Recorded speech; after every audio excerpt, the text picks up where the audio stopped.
Oh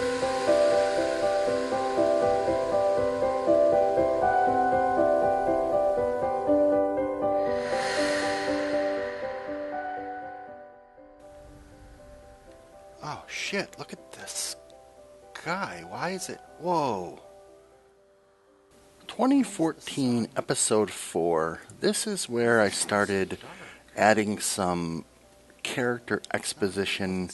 The character is actually explaining things to the character, to the viewer, that they may not have gotten just from watching it. In this case, it's the fact that the biome changes when you get close to the wall, and you can realize that you're actually out in space.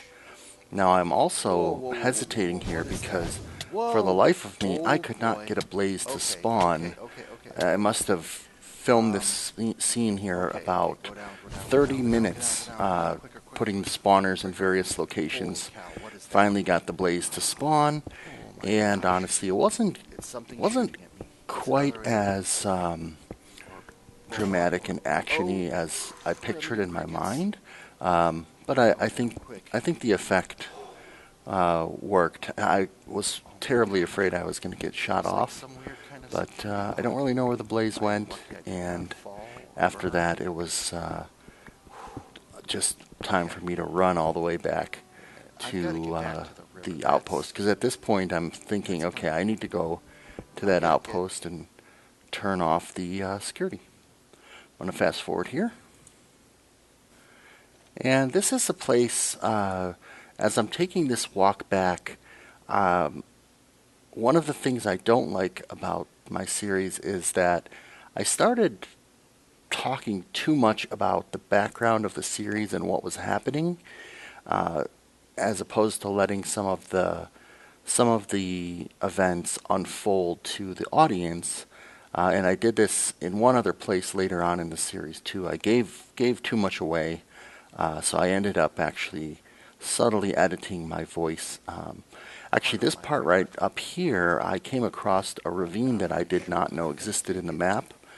So it was another cool little coincidence where I got to actually react to the landscape that I did not know what was up ahead. And you know, each time this sort of thing happens to me, I'm thinking in my mind like, okay, I want to explore it, but I have a storyline to meet, and should I cut this out? Is this going to be too much of a bug, too much of a gap, or do I work it into the story? And in this case, I think I ended up hearing a mob, or I was afraid there would be mobs in there, and I was like, I don't want to have to deal with that right now. That's just going to interrupt the whole story.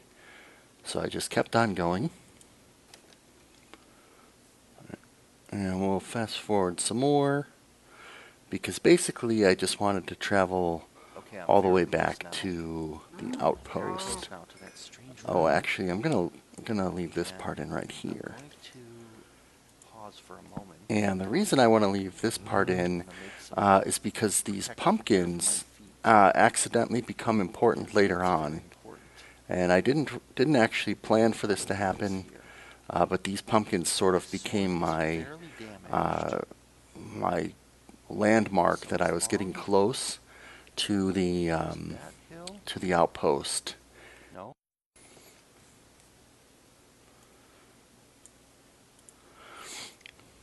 Alright, so at the end of episode 4, I come back to the outpost for the second time, and of course I explain what happened in the earlier episode with the retinal scan. And I wanted to make sure people knew that that was not just a camera cut, that was actually a warp that I redstoned into the map. And you're about to see the first major blooper of this series. I have absolutely no idea why there is a hole right there in the middle of the floor that was not supposed to be there. And you can probably guess what happens. It actually sort of looks like I do it on purpose, but I didn't. I fell in my own hole. What is this? Oh, What is this place? Alright, so episode 5, we start with a... start back a few seconds so you can see the fall in all its glory. I can't believe I didn't see that hole there. And I'm sitting here in my mind thinking as I'm running through here. Oh, what the heck? I'm thinking that wasn't supposed to happen. What the heck? And should I just play? I don't think that was supposed to happen. I even said it. That wasn't supposed to happen. I was thinking, should I just play it out, or should I cut this out and redo the scene?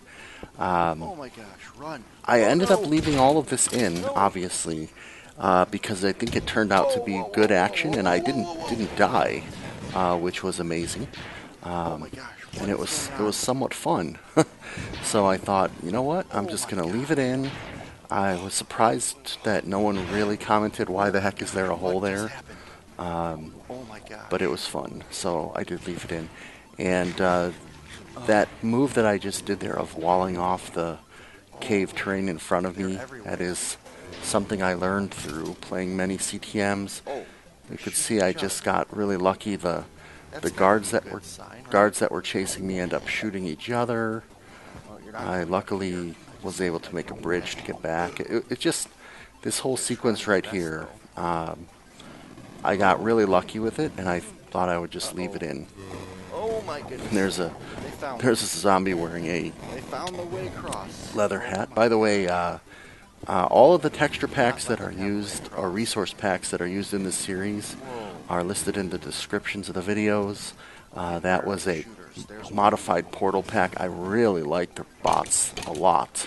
They are not the classic Mars mission bots, which is what I originally envisioned in this series, but when I saw this texture pack, I just could not resist using those as the bots. And all of the bot noises, I think I mentioned earlier, I edited using Audacity, the actual Minecraft sounds, and put those into the texture pack. I used a filter called the Decimator and a couple other filters on all the sounds, so they just sound a little more robotic. But those are the real Minecraft sounds modified. And I was pretty proud of that move right there. Just trapping them in there. But he didn't drop any armor. So I'm gonna let this part play out. Actually, while I was building this set of redstone, I was doing screen sharing on Skype with Jahzzar, so he got to see this outpost before anyone else, and I hope that was a fun little thing for him. A couple spoilers in here. Well, if you watched, I just paused it because if you watch the story director's commentary, you'll know that this sequence right here is very important, although it happens too fast for you to really see it. So the first button that I pressed there was actually enabling the daylight cycle. So when I started the map, I was in peaceful mode. When I first come down into this outpost and I hit the pressure plate at the bottom of the ladder, that actually turns turns mobs on. Actually, no, I wasn't in peaceful mode, but I had mobs spawning off. That's what it was. I got to the bottom of the ladder. That turned mobs on. The button I just pressed actually enables the day-night cycle because it was stuck at noon up to this point. And it was interesting that through 3 episodes, no one even noticed that it never turned night. But it did. So I'm going to resume play here, and I'm going to pause on the lever, which is where the computer says requesting salvage contract. So unknowingly, the clone just called the salvage bot to go and pick up the shuttle where the Cousteau had broken through the glass at the very beginning of the series. So if you watch the story, you'll see at this point I edited in the shuttle, and I thought long and hard about actually doing a cut right about here and having the shuttle and introducing the salvage bot coming to pick up the shuttle at this point, because this is chronologically when it happens. But I wasn't ready to introduce that new character yet, so I saved it till later.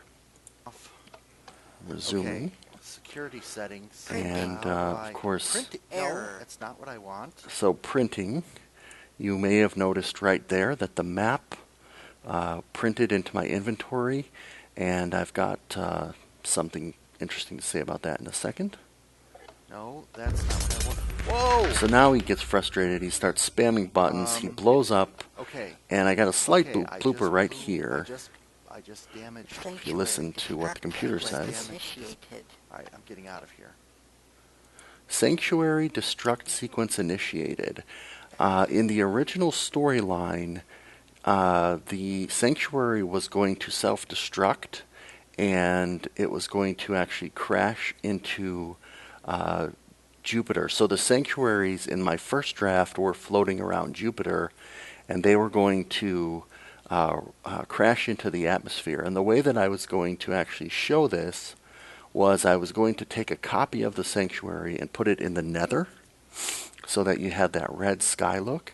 And what I was going to do is have the main character, this is near the end, in a ship flying over the sanctuary, flying the length of it, and then I was going to film the same scene in the same position in the nether, and I was going to do a fade on the two videos so that the sky would turn from blue and white to red, and it would be as if you're crashing in.